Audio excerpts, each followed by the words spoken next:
Suppose anyone could tell us more about the childhood and early life and appearance of Christ. How glad we should be to know it. Now it is impossible to find out much, but in the case of the Bab it is possible, and I feel that now that it is possible, it may be neglected, and someday, when many men long to know more, it will be impossible. So let us earn the thanks of posterity and provide against that day now.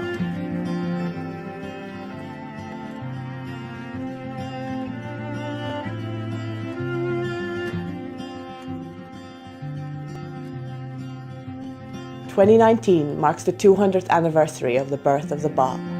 The founder of a new religious movement in his native Persia, his dramatic life, ministry and death captured the imaginations not only of his countrymen, but of many European observers and admirers, who sought to capture the spirit of his movement in prose, poetry and drama.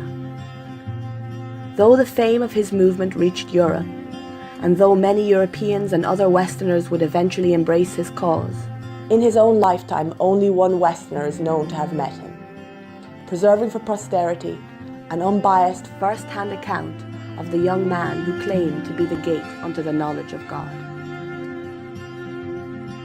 Dr. William Cormac was born in 1819, the same year as the Bab. The son of Dr. John Cormac of County Kilkenny, Ireland, William spent most of his youth in Persia, his father having served as a physician to the royal family. William himself, after completing his medical training in London, came into the service of the future king, whom he accompanied in 1857 to the city of Tabriz, where William would become a direct witness to the tumult of those days, and would come face to face with the one who stood as the focal point of these momentous events. By the summer of 1848, the Babi movement had spread all across Persia, provoking the violent retribution of the government and ecclesiastical authorities, as thousands and thousands declared their belief in the new revelation.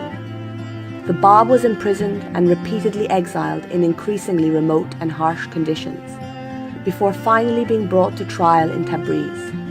In that meeting, in the presence of the future king, the Bab emphatically announced his claim and mission, leaving those gathered there in a state of bewilderment.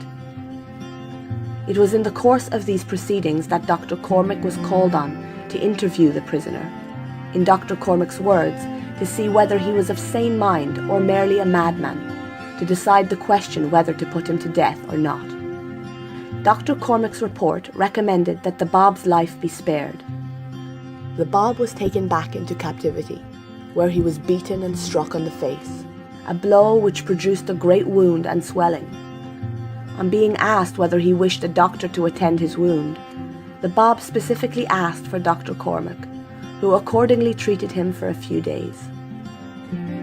He described the Bab as a very mild and delicate-looking man, with a melodious, soft voice which struck me much. In fact, his whole look and deportment went far to dispose one in his favour. He goes on to write that the characteristic fanaticism of Persia in those days does not exist in his religion, nor is there that restraint of females that now exists.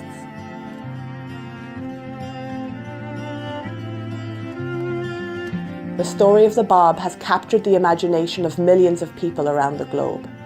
Dr. Cormac's reflections on meeting him provide a unique window into his life and forge an immortal link between Ireland and the earliest history of the Baha'i faith.